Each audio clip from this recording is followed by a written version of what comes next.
Welcome back to the Early Weigh-In Podcast. Had a week off to digest the last pay-per-view, new middleweight champion. Back to the Apex this week for UFC 285. We got Roman Dolidze taking on Nasruddin Imavov in our main event. Renato Moicano and Drew Dober in a banger at lightweight.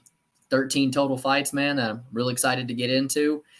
Like and comment, subscribe, help you boys out a little bit. And without further ado, brother, I'll just go ahead and pass it over to you. Let's get down to business. We'll talk about how we finished up at 297 and break down this card. Yeah, both of us ended up in the green. It's a good night for us when that happens. Let's take a look at your card first. Let's see. You had Chris Curtis and Movsar Evloev were your two straight bets that hit. The Chris Curtis one, I think that, wasn't necessarily fan-pleasing, but I thought that they both gave a pretty good effort. Chris Curtis looked like the rightful favorite there. Movsar Evloev, Arnold Allen. It's a Movsar Evloev fight. He's going to decision. It's going to be a little closer than you like, but he does enough to edge it out. I think that he was the rightful winner there. Katona was your biggest straight play of the night. That's where it went a little downhill and where you missed out on profiting just a little bit more. Garrett Armfield, he showed up, man. He did. I thought that it was a good performance for sure. On somebody who I felt like was a little unknown still in Armfield. Let's see, you had the unders. There were two overplays, which, we don't play a lot. Shoot, three overplays. The Woodson Jourdain fight over 2.5. That's going to hit 80% of the time. Right. You had it for minus 150. Curtis Barriute, that's another 80%er for minus 155. And then the Neil Magny, Mike Mallet, Magny over 1.5 rounds at plus 330 for 0.5 units. Little bit shaky on the straight plays, but you ended up profiting on the props.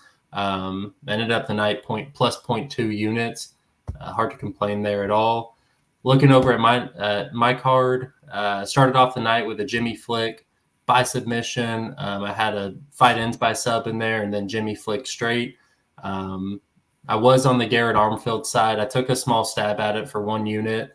I was on the losing side of the Sidney Sergey and the Arnold Allen fight. Both of those were close. The City Sergey fight, I wish I could have back. Arnold Allen, I probably should have just laid off of. And then the last one, Magny round 3, I hit for 0.2 or 0.1 unit plus 2,800. And ended up the night plus 7.65 units. Definitely a good one to get me back in the positive for the year after being down to start it off. All right, we move on to the first fight of the prelims in the heavyweight division. Thomas Petersen taking on Jamal Pogues, and this is actually a play that I've already got on my card. It's Jamal Pogues money line at plus 154. Honestly, I told you this right before the podcast started. I see this as a 50-50 fight. There's a couple of things I do like for Jamal Pogues here. I think that he's a bigger fighter, even though Jamal Pogues is the former light heavyweight that's come up to heavyweight. I think that he fills out his frame much better. He's much more athletic. He has a really good jab and an underrated top pressure game if he does end up on top. Whereas I look at the Petersen side and you're having to lay juice on a fighter who I see as pretty one-dimensional. He's a JUCO national wrestler. But if he can't get that takedown, I do see where he's going to struggle in this fight with somebody as athletic as Pogues. Petersen doesn't really throw leg kicks, which could be something that other fighters could exploit in Pogues' game. But that's not going to be an option for Petersen. And I think in a matchup that I see on the feet, more often than not, if Pogues can survive the early pressure of Petersen, this is going to be standing up in those 2-3 rounds. And I like having the plus money here. So Jamal Pogues is my first play. Yeah, man. So I have to agree with you. I think all the values on the Jamal Pogues side as well. Lower level heavyweight. The favorite here making his debut. You talk about him being one-dimensional. My issue kind of with Pogues, I know kind of losing out a little bit on the value, but I really want to see him on the scales. I was able to get dog money on McParkin last time when Jamal Pogues showed up way out of shape, 266 pounds. I think it was 30 pounds heavier than he had ever weighed in before. He's a guy that, actually started as a middleweight his pro debut and has came up every, and even in his UFC fights, I think he's weighed in heavier and heavier. So I don't know if he's putting on the heavyweight, stature, if his discipline's not there. I really do want to see him on the scales before I get behind him. But I do think plenty of advantages on the feet. What I've seen, advantages in cardio for sure on the side of Petersen. Outside of his wrestling, like you said, man, if he doesn't get on top, I don't really know how he wins this fight. And truth be told, if he were to wind up on bottom, I've yet to see anything off his back and his, ability to get back to the feet. I think that could even zap the gas tank even more. My issue with Pogues in the last fight with Mick Parkin, he gave up a lot of ground, man. He was on his back foot quite a bit, kind of getting his back stuck on the cage. And when I watch tape on Petersen, he loves the clinch. He loves to just put you up against the fence. He likes the knees to his body. And I almost kind of feel like Pogues is going to give him that fight. So I'm a bit torn. I think ultimately, we talked about it, I'm kind of looking at doesn't go the distance here at -115 because I do think, we got a guy in Petersen who's got nasty ground and pound, who's never seen judges scorecards before. And on the side of Pogues, I think he's got some finishing upside in this fight late if Petersen goes out there and lays an egg with the cardio. They finish at like a 76% rate combined. You're getting like 53, 54% here. So rather than pick a side, even though I think you're on the right one, I am looking at doesn't go the distance here in this one. Moving on up to an underdog that I do have a play on here. We got Marquel Mederos taking on Landon Quinones. I'm on the Quinones side, 1 unit plus 144. Man, when I see a guy fly on a week notice, fly over to Australia and give the type of fight he does, a very good account of himself, 150 significant strikes, throwing leg kicks, that's making a really talented striker in Nasrat swap stances. I think it's a dog shot I got to take here. I think the market's still a little bit low on him after that Jason Knight performance. I don't like to call any wins flukes, but ultimately I do kind of think that was a fluke. And if you ran it back, it doesn't finish like that many times at all. I kind of compared it to the flying triangle flick over Cody Durden and to the fact that here now you kind of got really good odds on Cody Durden going forward. So I do like Landon Quinones here on the Mederos side. He cashed as an underdog on the Contender Series, and now here he is as the favorite. You can most definitely tell this is a Factory X guy. When he won, it panned over to the crowd, and you saw Chris Gutierrez and Jonathan Martinez both there celebrating.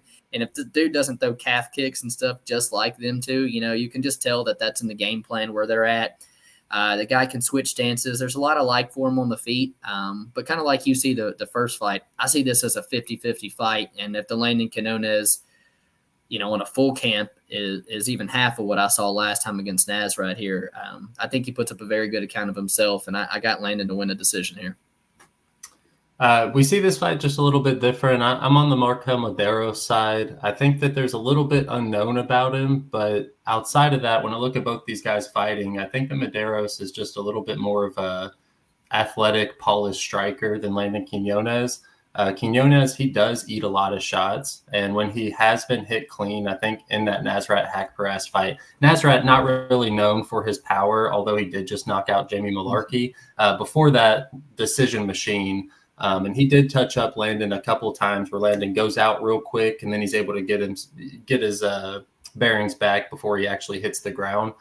Mederos is the type of fighter where I do think that he's going to land some very clean shots with how clean he switches stances and is able to gauge distance, pull counters. Yeah, you touched on the Factory X thing. I think he kind of has like almost a Adrian Yanez style of striking where he almost baits you into lunging forward so that he could counter. I don't have much on this fight, but if I do make a play, I'm probably going to sprinkle Mederos KO just so I don't have to lay juice on somebody who I haven't necessarily seen a full game out of up to this point, especially at the UFC level. So Mederos KO is how I see it going. Not with a ton of conviction though. Moving up, we go to the women's flyweight division. Julija Stoliarenko taking on Luana Carolina. Let's see. I think Stoli looks really, really good at 125. I think if, she's had trouble in the past cutting weight. If she can come in, and I'm hoping that the line doesn't get away from me, but if she can come in, look good on the scales, and then once they square off, if she's not I believe that she's going to be taller, although I don't necessarily believe what I'm reading on paper. I have to see it in person to see how she sizes up to Luana Carolina, because I've always thought of Carolina as being a big girl. But I do think that Stoliarenko has all the tools to win this fight. Luana Carolina never been the type of fighter who has the highest IQ, and I do believe that she's going to follow Stoliarenko to the ground at some point. And when that happens, the Julia armbar is live. That's something that I know in every fight that's something that you like to play, right? It's just Luana. I couldn't trust her. I couldn't trust her in this spot. I do think that Stoli has found the right weight class for her. She was a little too small at bantamweight. Let's see. And Carolina, she has been taken down multiple times in her last 4 fights. Yep. She's going to the ground at some point, and I think that's where Stoliarenko is going to take over. So I lean Stoli. I want to see her on the scale first. I'm hoping that minus 125, minus 130 is still hanging around by the time that I get to see that, but she'll be the pick for me. Side for me as well. Not typically a girl that I want to lay a ton of chalk on, just because I can't trust the cardio a lot of times past round 1, and she's also a girl that I just cashed on like at plus 250 against Molly McCann. And so it is kind of hard for me to go out here and lay juice on her mainly because of the cardio, but a round 1 sub is almost like a must play for her, like you're talking about. I think it's only plus 300 on Bet Online. Maybe it's a bit better on some of the other domestic books, but I mean, they know, and I've ultimately hit the under 2.5 here at plus 130. I'm hoping it's not the Jasmine Priscilla all over again, but taking a stab on the under 2.5 at plus 130. Very underrated grappler. Mainly by armbar, but she's a finisher for the women's division, which you really like as well. And I have it in my notes as well, man. 2 takedowns in the last 4 fights for Luana Carolina, and each one of them, opportunity is going to be there, man. So I'm on the Stoliarenko side as well, and I've hit that under, liking some violence there.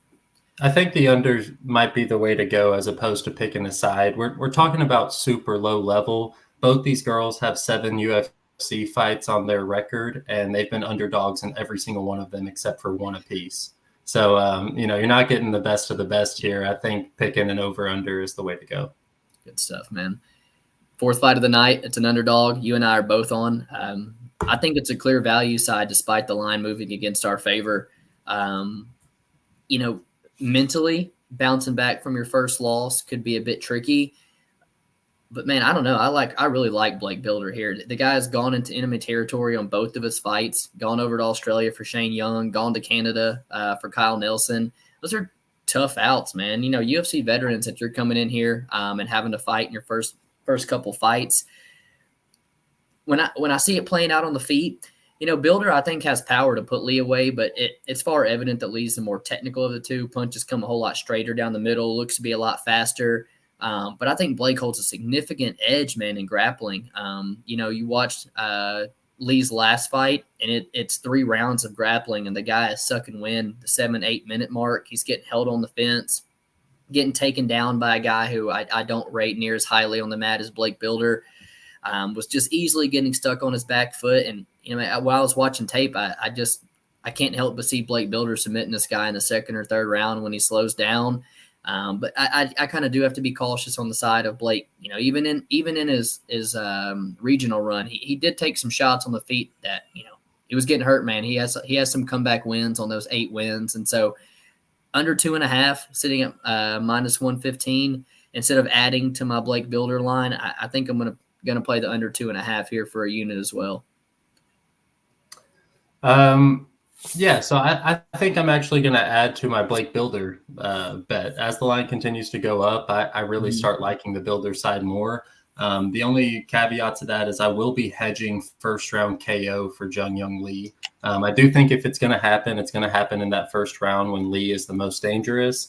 Yeah. I look at Blake Bilder. I mean, he's not new to boxing. He's a Golden Gloves champ. He has a lengthy amateur combat record where he went 36-2, BJJ black belt. I think that he's as explosive, but he's more opportunistic than Lee in the fact that he'll sit and wait for his moments where he does actually look to, explode into his shots. I look at Lee, and he's somebody who's, a fast starter. He's finish oriented, and he'll sit down on his punches. I certainly like that early, which is why I look for the hedge. But you touched on his Yiza fight. I mean, he loses that fight if he doesn't get the fight stood up in the second round, which, was a complete goof up on the ref's part, not putting him back on the mat. But they got stood up, and that's a fight that I think that he loses if the ref didn't step in there. He got taken down 5 times. I think that Lee, he lacks some physicality in the clinch, where I think that that's actually one of the stronger areas of Blake Bilder's game. He's exceptionally strong, and I do think that he's going to be able to big brother Lee down the stretch, as long as he can avoid that early KO shot. So I'm looking to add to Bilder on top of the 1.3 units I think I have on him now. And then, the small hedge. I think that that's a solid way to play this fight. Yeah, I like that. What was that? I said I like that we're both on Bilder, man. That's an underdog that I was eyeing, before I saw your play. So good to have you on that too. Yeah. Moving up to the welterweight division, Themba Gorimbo taking on Pete Rodriguez. I feel like I'm going to just repeat what I've heard from almost every capper up until this point this week, and that's the fact that you can't trust Themba at minus 250 here. He's just not a fighter that you want to lay that much juice on. Pete Rodriguez at only 5-1, he's still quite unknown. From what I understand, he has some wrestling in his back pocket, but from what I've seen, he's definitely leaned towards his boxing to get his fights done. Everybody likes him for taking out Mike Jackson. Yeah. But now we're gonna see him at a level that he should have been debuting at instead of Jack Della Maddalena. That fight didn't tell me anything either. Right. So I don't know. This is a good litmus test for me to see how I play Pete moving forward in the UFC. But as of now, I think that this is a layoff fight, and everybody should be comfortable with that. The only thing that I would look at is the under, but I would imagine that that's set at 1.5. Yeah. If it were set at 2.5, that's how I'd look to play it. But I think it's a layoff fight.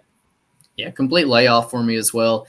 I think I see what the UFC tried to do here. I think they tried to set Themba up. He has that feel-good story with The Rock. So he's kind of got a lot of attention and stuff lately. So I feel like they kind of tried to scrape by and give him a real winnable fight. But, like you said, I feel like we need to sit back and see how Pete's going to perform, because we don't know anything, man. You talk about the first fight, it's a fight he stood no chance in. And then the second fight, it's a guy that should never even be in the UFC octagon. So truth be told, I'd have no idea how he's going to perform. I do know he's not making 155 pounds, though.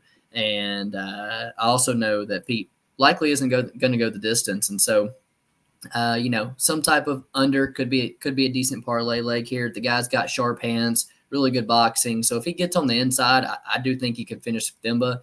But I think he's pretty finish reliant here. I think all the decision equity, all the takedown, the wrestling, the submission side, I think that does go to Themba.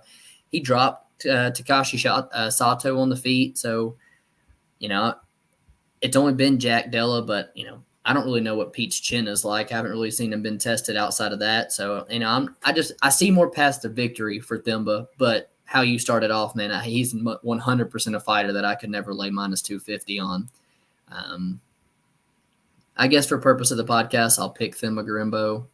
Actually, no, I'm not. I'm going to pick Pete Rodriguez. I don't know. I want Pete to win this fight. So give me Pete.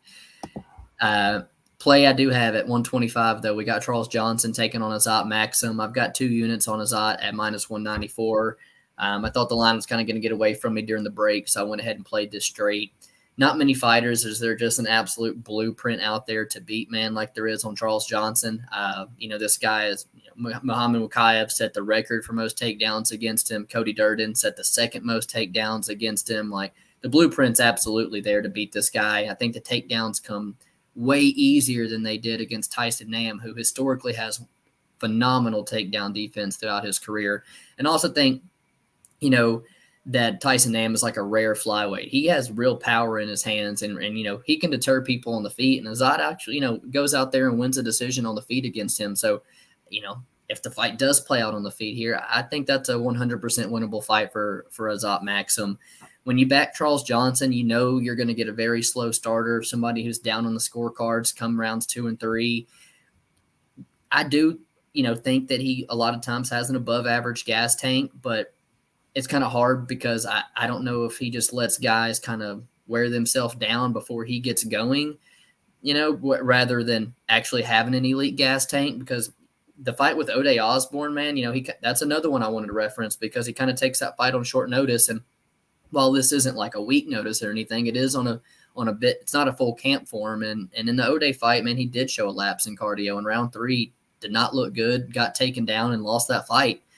And so, I'm getting a 17-0 guy who I think has big takedown upside, can win decision, can win the fight on the feet for under -200. Kind of like Evloev last week. It's a rare opportunity in MMA. So I'm jumping on the undefeated guy at -194. So I've decided to lay off, although I do think that Azat's the rightful favorite here. I just don't know how much of a favorite he should be. With Tyson Nam, I agree with a lot of the things you said about Nam, but ultimately he's a 40-year-old flyweight, and the first test that this undefeated guy gets in the UFC and he goes to split with him, that's, it's just not a good look. So I could also see where you're saying it could be a buy low spot, but I just haven't seen anything.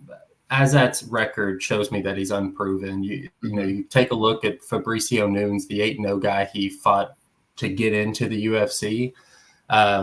The first 7 fights of Fabricio Nunes' career before he took that fight, his opponent's combined record was 5-7. All 7 fights that he had, 5-7. It's a shaky record at best. And I do think that Charles Johnson has been in the octagon now with some of the best fighters. He's seen the highest level, and he at least makes every single one of them pretty competitive. And that's what I'm expecting to see out of this fight. An extremely competitive, maybe not a clear-cut winner, which is why I think I'm going to lay off. Although I do think that, like you said, there is a blueprint to beat Charles Johnson. Yeah. And Azat probably has that in his bag. But this would be his best pro win, in my opinion, to date, if he is able to get it done against Charles Johnson here. Moving up the card, down to the strawweight division, Molly McCann taking on Diana Belbita 2. This is the rematch. Mm-hmm. If you look on the scorecards for that first one, Molly dominated, but if you really take a look at that fight, much closer than than anybody would like to admit. Belbita at the time was only 23 years old. Now she's coming into this at 27. Molly McCann, 33 years old. I think that Belbita and Molly are going to put on a show. It didn't finish in their last fight, but I do think that this one is subject to, and it's plus 230. The under 2.5 is plus 230. If I can get fight doesn't go the distance at plus 200 or better, I'll probably have that on my card. Both these girls are full throttle from the get-go. They're both throwing with as much power as they can. And I don't know, it's a little bit sloppy, but I think down at 115 pounds, Belbita isn't going to have the extra weight. She's not making her debut. And she might be at a different point in her career at 27 years old now. And the fact that she put up a good fight in what I would, consider Molly McCann's best days. Molly's always kind of been up and down. She's 13-6, she's not great. Belbita, on the other hand, though, 15-8, but it does seem to me like at 27 years old, she is getting to she's improving her game enough to where I don't think she should be this big of a dog. And I do think that there's finishing upsides on both girls. Belbita does get hit. Molly McCann does get hit. And at 115 pounds, I'm curious to see how this fight plays out. So I want to fade Molly out of pure principle, man. I'm coming off of, hitting a big underdog against her with Julia Stoliarenko. So I really do want to bet Belbita, but we kind of talked about it earlier in the week. I don't see a real path to victory for Belbita. I feel like Molly has a lot of that finishing upside here. Belbita, we kind of saw in the Strickland versus Duplessis fight, in many fights before. It looks like damage is starting to be rewarded a whole lot more than the volume is. And I kind of feel like that's how Belbita could win this fight, would to just beat out volume Molly McCann. I actually feel like it's McCann who could wind up on top here with their takedowns. I don't know. The fight is a pass for me, man, but I don't hate anybody if they do want to take a shot on Belbita, and a sneaky plus 230 under here. Rematches never go the same, so if you hit that, play that. That's awesome. Big brain play from you there. I think I'm just gonna pass on the fight altogether, though, man. I think we are at our main card now. Opens up with Gilbert Urbina versus Charles Radtke at 170. After Tate, man, I kind of do. I do get the love for Urbina. I think he was a minus 160. Now he's sitting even at minus 220s and things. And I think the money's where it should be. I think he's a much more well-rounded guy here by far. He's at his natural weight class of 170 pounds, which I think, where, he took I think just like Brian Battle up at 185 on the tough, wasn't it? And now he's at 170. So yeah, I think he's at his normal weight class now. 6'3" versus like 5'9", something. He's massive size, massive reach advantage. His last fight against Koski, his teep kick looked phenomenal. I think he's going to be able to keep Radtke at range with the teep kick. He had a great clinch game. And in Radtke's fight with Blood Diamond, Radtke couldn't take him down, which was pretty embarrassing in my eyes. But he was getting beat up in the clinch, man. His eye was all swollen. He was eating elbows.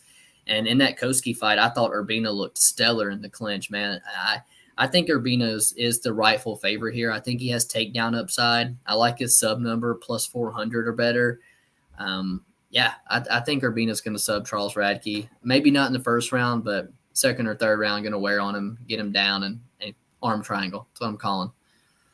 He'd be the first to sub him. I'm kind of, when I think about Urbina, I do think that he could implement the same game as the Orion Kosi fight.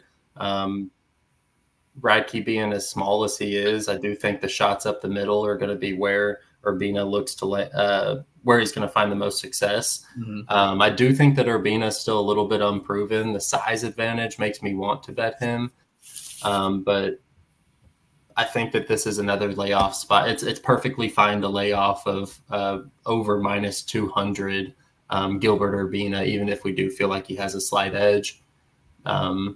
I don't know if I'll keep that same energy after he's staring down at him at the weigh-ins, but I do think that this is a fine fight to lay off of, but probably a really good one to start off the main card for the viewers. Moving up to the middleweight division, Aliaskhab Khizriev taking on Makhmud Muradov. A lot of people thinking Khizriev's going to be fraud checked this time, man. I see a lot of Muradov love, and I want to join. You look at Khizriev, he's 14-0, but he's a 5'9" middleweight that has questionable wins on his record. And really, we haven't seen much of his game tested, and Muradov, we've seen him up against some of the better guys in the division in Caio Araujo, and he did not get subbed. He was at least able to extend that fight, and I do think that that's something he's going to have to lean on in this one. Khizriev kind of has the lead uppercut, the four Russian strikes, he knows how to put together just like the most basic fundamental Russian striking, and then it's all grappling. And he better hopes that he gets it to the ground. Whereas Muradov, much more fluid striker, much more bouncy. And he does have pretty good cardio as well. I think that this could be the first time we see Khizriev tested. I kind of think the over hits here. I kind of think if Khizriev loses, that it's going to be by decision. He's going to get that, undefeated, finally gets a little bit of a wake-up call, and maybe he comes back and we get a good number on him if he does lose. So I don't hate the Muradov bets. I might be looking to play the over or Muradov by decision if it's a crazy number. That's kind of how I see this fight going. Yeah, I'm one of those people that I think Khizriev takes his first L this weekend. I'm on the Muradov side here, coming off a real close loss. Truth be told, watching the fight back, I'm a massive fan of Caio Araujo, but I mean, any other night, that fight clearly could have gone to Makhmud Muradov, and I wouldn't be shocked if I had money on Caio and could not have been upset in that part, man. I thought he actually looked really good. Caio's a guy that I also think has way better jiu-jitsu, a much more control style than Khizriev does. Muradov was able to reverse him, land a couple takedowns of his own. And for a guy that, the GM3, not a really good representation of his cardio, that was a real grappling heavy fight, real high pace. And I thought the cardio still looked pretty decent. And I feel like that's kind of the style that Khizriev would push here as well. On the feet, there's no question about who's the better striker here. And I almost could feel like the gap on the feet is even a little bit bigger than it is on the mat. Activity-wise, man, you've got 2 fights for Khizriev, and since 2018, man, the guy's had been in the cage twice, and he was like a -600 and a -1,000. We haven't seen anything from him. When I look through Muradov's wins, though, the guy's been competitive with people, but there's not really a win that kind of stands out as like a high-level win. But the same for Khizriev, man. The guy hasn't really been tested in the octagon in 5 years. I don't really think he's 5'9", but he's definitely an undersized middleweight, I think that could be one of like the Caio, listing him at 5'10", and then he shows up 6'2". Yeah. I do think Khizriev's a little bit taller than 5'9", but again, definitely an undersized middleweight. And I could not get to the chalk here. And I kind of talked to you earlier about it in the week. It's like Mavsar last week. You very rarely do you get undefeated Russians under -200, and it's a rare opportunity in MMA, but this is one that I can't jump on, man. I actually favor the dog to win this fight outright. So I'm part of the Muradov love. I think I got him +150, +155 for a unit, and very happy about that bet. Take a step down to our women's flyweight. Another underdog shot for me. I've got a couple underdogs on this card. And it was kind of hard for me to get behind Vivi due to the age and things, and the gap in age, and the fact that I did play Natalia Silva at +200 in her debut. So I've kind of been on the Natalia Silva train for a while. Might even played the under in the Victoria Leonardo fight. I don't really want to take anything away from the girl because I think she's a phenomenal prospect. She's a girl that's paid her dues on the regional scene. She looks very well-rounded.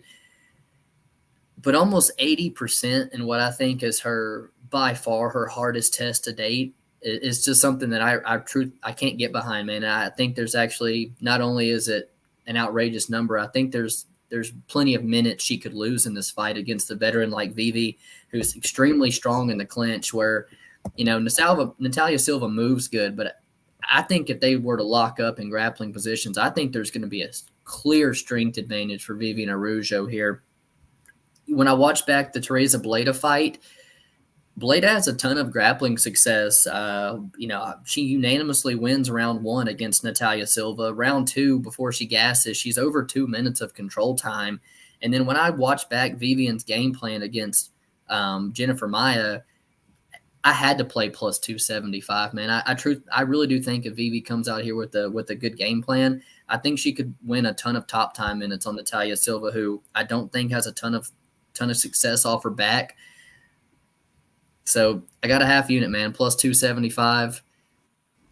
I'm kind of regretting not taking the +3.5 point spread because I think that's also going to be plus money. And I think maybe she loses the 3rd round at a decent clip if she's tired. But again, man, I go back to that Bleda fight, and, Bleda's very, very closely to getting 2 rounds upon Natalia Silva. And then I think Vivi can do the same thing. So +275, easy for me to bet this week. It is plus money, or it's out right now on Bet Online at +120 for the +3.5. And I don't hate that. I'm between laying -125 Natalia Silva decision or the +3.5 Araujo. I do think it's going to the scorecards. I do think that the money line is a little disrespectful, but I think Araujo is going to really have to beat the shit out of Silva to get this not on the scorecards. This is a setup fight for Silva. Like it is.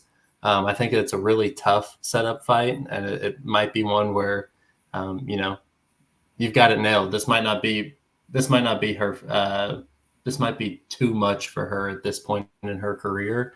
But I think that Araujo winning this is by a close decision. And I couldn't get past the fact that in a close decision, they're probably going to be leaning towards Natalia Silva here. So like I said, I still go back to I'm in between the +3.5 on Araujo, Natalia Silva by decision at -125, or just laying off the fight completely. And as of right now, I'm just laying off the fight completely. But that's how I see it going. Moving up the main card to the welterweight division, Randy Brown taking on Muslim Salikhov. Let's see. I wrote about this one back all the way back at 297, I believe, 296, something, whenever it was first scheduled. This is only the second time that Salikhov has been an underdog in his UFC career. He's 1-2 in his last 3, and he is approaching 40 years of age. So it's not a surprise that he's kind of lost some steam with the odds makers coming in as the favorite. I've never been a huge fan of backing Randy Brown, especially at a favorite price tag. He likes to dance a lot, taunt a lot, and that's not something I want inside the octagon while the clock is running. I was on Wellington Turman in Randy Brown's last fight, and even if Turman didn't get the nod, Randy Brown was certainly, he didn't cover his price tag. So that's kind of where I stand with this one. I doubt that he's going to cover this price tag. I hope that it's a really good fight because I wouldn't mind seeing Brown lose. Salikhov, 40 years old. This is probably one of the more winnable fights in the division for him, even though he is a +180 underdog. So I'm going Randy Brown. I just don't think he's going to be exceptionally dominant in this win. I'm on the Randy Brown side. I do think he's the rightful favorite, but kind of like you said, man, he's hard to back because truth be told, in these spots, he doesn't cover his price tag. But I see why the odds makers have him here. I give him way more decision equity, the submission upside. I feel like he's longer, faster, younger athlete here. For Muslim, he's a guy that I have faded in the past, a guy that I, like you said, getting up to 40 years old. I think the guy starts to slow down bad in his fights now. His volume's real low. Kind of looking for that home run shot, not the best minute winner. He's no wrestling threat, which I think is huge in a Randy Brown fight. I think you need to take him down. And also, I don't think Muslim throws the combinations to get on the inside that, to be able to touch Randy Brown's chin here. I think, like I said, I go back to him kind of being that one shot spinning attacks where, to get past that frame of Randy Brown, you're going to need to throw some combinations. You're going to need to beat the lead leg up. Stuff that I don't think Salikhov does the best job of. But I don't think either one of their durabilities are great. And I don't know, the under at plus money here, I don't know if I have it, but I won't be shocked if that hits on Saturday. I think it's a sneaky play with Muslim's age. If he does win, I think it's by landing a big one on Randy Brown and putting him down. So I don't know. Kind of looking at that this week. I'm going to side with Randy Brown. I think going to get the submission win. Co-main event is a killer fight, man. Renato Moicano taking on Drew Dober at 155. Under probably going to be parlayed on my card. I truth be told, I don't see this fight going the distance. I see very, very low clip. Dober, great Muay Thai, extremely good forward pressure. And outside of the Frivola fight, it's like, you would have thought of him as one of the more durable guys on the roster, but, the Dober or the fight with Frivola, the Terrence McKinney fight, he hit the deck a couple times. Like, I don't know, man. He's durable, but I do think he's getting to a point where he's approaching this is 40th walk to the octagon, been in a lot of wars. I don't know. Chin for Drew Dober is not what I think it used to be. And I do think there's going to be become a time where he gets cracked again. But with Moicano, I just think he kind of plays into Drew Dober's game. If he's willing to engage on the feet here, I don't like the way I don't think he gets his head off the center line. I think he's there to be hit, and I do think Drew Dober's going to land on him. Whereas Moicano here, I think he needs to shoot to win this fight, and I don't know about his wrestling too much to be able to get that fight to the mat. Told you earlier though, the guys who've beaten Renato Moicano are on a different level than Drew Dober's on as well. So I know you're on a Renato Moicano play. I don't have the clearest read on this fight besides somebody getting finished. Drew Dober knockout, Renato Moicano sub. That's how I see this fight going. But again, I think you have a little bit more confidence on the Moicano side. I'm on the side opposite with you. I'm going to take Drew Dober to get the job done. Yeah, so certainly on the Renato Moicano line, I look at Drew Dober, and he's the one who he knocked out Bobby Green, but that was after Islam Makhachev whooped the shit out of Bobby Green. It was like almost no, I guess it was significant time in between that knockout, but he was coming off the ground and pound loss to Islam Makhachev whenever he did get beat up by Drew Dober. And then we've kind of seen in his last fight against Jalen Turner, kind of Bobby Green maybe getting over that hill. Yeah, not being where he needs to be. Let's see. Oh, yeah, Drew Dober, his level of competition, just Terrence McKinney, Rafael Alves, Bobby Green, and Ricky Glenn. I think that all those guys are people that the UFC wouldn't even match up Renato Moicano with because they're not on his level. Those are guys that I think Renato absolutely walks through. Matt Frivola did chin check Drew Dober. Brad Riddell got the decision over Drew Dober. And I think I remember that fight where Brad was able to secure the takedowns on Dober really, really late. And it just seemed While he was hurt. While he was hurt. And it just seemed like Dober could not stop the takedown. And same with Hernandez, I believe, too. Yeah, I honestly, I think that Drew Dober he's a dog, absolutely, but Moicano is an actual dog. He took that fight against RDA on short notice. He went 5 rounds with him and started whooping his ass in the 5th round. After drinking beer and eating steaks in Brazil. Dude, I mean, like he's a different breed. I do think that he has a much better cardio. If it is on the feet, I think he's willing to stand and bang with Drew Dober, who in this spot, I feel like he's knockout or bust. I think Moicano will put the pressure on him, especially in rounds 2 and 3. If he does get it to the ground, I think that he's pretty significant advantage in the grappling.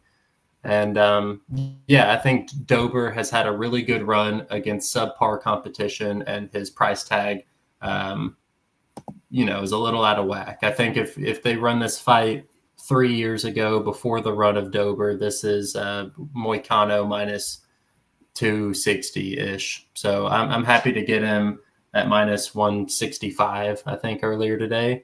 And I think that line's going to continue to climb. I'm pretty sure it's already at minus 180 across the board right now. So, happy to be on that in the co-main event. It's the main event that I'm just not sure about, man. Our main event is in the middleweight division, Roman Dolidze versus Nasruddin Imavov. Roman is 4-1 in his last 5 and coming off that loss to Marvin Vettori.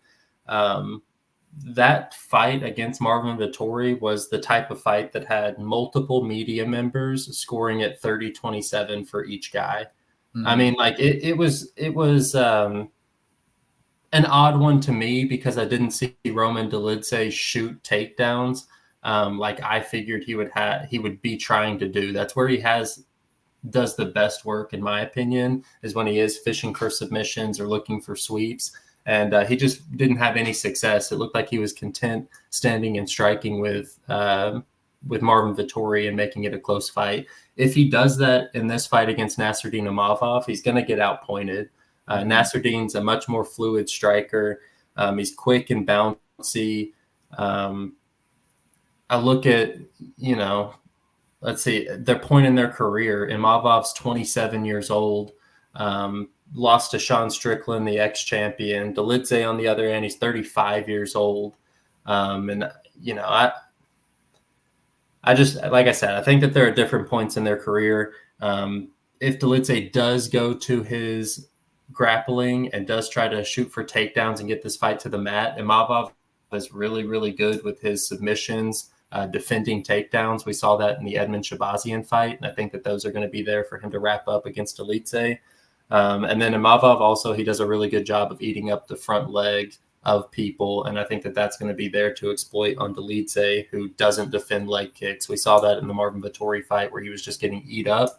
And I think that that's going to be a spot where Imavov can exploit it. He's sitting at like minus 160 right now. And I want to put, a couple units on him, but I just don't think that I want to lay that price in a fight where Dolidze has a ton of finishing upside. And in the fights where he does end up finding a submission or knocking Imavov out, he's going to look like a minus 500. Mm-hmm. All the other times, though, I think Imavov outpoints him, takes it to the later rounds and either finishes him or gets the nod on the judges' scorecards. So Imavov's the pick. I'm just not playing him. We see the fight pretty much identical, man. When I look at these two, like you talked about the point in their careers, who's the more well-rounded guy here? Who's the more guy who's more likely to break out, and have a run at middleweight? It's 100% Imavov for me. But I'm like you, I'm having a hard time getting to the price tag because both of them have just been in some weird fights, making weird in-fight decisions, lack IQ, the headbutt in the Imavov fight. Truth be told, I'm not necessarily sold on either one of their cardios. There's a fight that I kind of referenced that, I was on the under 2.5 in the Paulo Costa and Luke Rockhold fight. And you kept telling me, if this gets past 1.5, it's going to be a slot fest that goes the full distance. And that's what I see here, man. I think if this hits the third round, I think it becomes a pretty sloppy fight, cage holding, neither guy looking good. So I don't necessarily want to lay the chalk on either one of these guys either. But I do feel like Dolidze is very finisher buzz, really needs to land his takedowns because he's way more plotting and flat-footed and will likely just get pieced up at range by Imavov. I have in my notes here, if you took takedowns out of this fight, Imavov's probably minus 350 or something lined in this fight, and so I'm not, truth be told, I'm not sold on how much Roman is even going to find the takedowns here. So I can pretty much confidently say that I lean the Imavov side as well, just kind of struggling to lay that price tag. But he's got the 5-round experience, the better kickboxer, all the tools to win this fight. I'm probably going to play the over 2.5 here. It's lined at, like, what is it lined at? So minus 160. So we're looking at, 61, 62%. I think it goes over 2.5, like, 75% of the time, man. I think the finish here, if it comes, it's late for these guys. I'm probably going to play Goes the Distance at plus 195, plus 200. I don't know. I see this fight going later into the championship rounds, kind of like you said, and another greasy middleweight main event in the Apex that goes to decision, just like every single one of the other ones they give us. So I got Imavov by decision. I could see Dolidze maybe winning a round or two early, but ultimately, I do think we see a pretty clear 49-46 decision for Imavov in this one. Yeah, dude, I'm looking at his record right now. He was the first person to touch Phil Hawes's chin, which we now know, like, it was never there. He's always been chinny. He was one of the first people, at least. His other knockout win is against Kyle Dawkins, who's no longer in the UFC. The Jack Hermanson one's a tough one to explain. I actually don't know how that fight goes if it can continue the full length of the fight. Jack Hermanson was doing pretty well. He got swept so many different times. The submission from Dolidze's back was awesome. Can't deny that at all. But I'm not sure how that fight goes. And then you look, the Vettori fight's a decision. The Starpoli fight before that, decision. Giles fight, decision. John Allen in 2020, he's going to split decision with. Like, I do think that he's been lucky enough with the Kyle Dawkins and Phil Hawes fights to look like an absolute killer finisher, but that really might not be as much of his game as it might seem. So the over and the Imavov, I think that's probably, we're both on the right side here. Just don't know if I'm going to be able to play it. Yeah, love to hear it, man. 13 fights, broke down all of them. You got 2 tracked, profitable opinions, less than an hour here. Make sure you tune in, like, comment, subscribe, help us out. About to go on, I think, a 13-week UFC tour that ends with UFC 300. So UFC every single weekend for about 3 months now, man. Excited to get into the fights with you. We'll see you next week. Peace.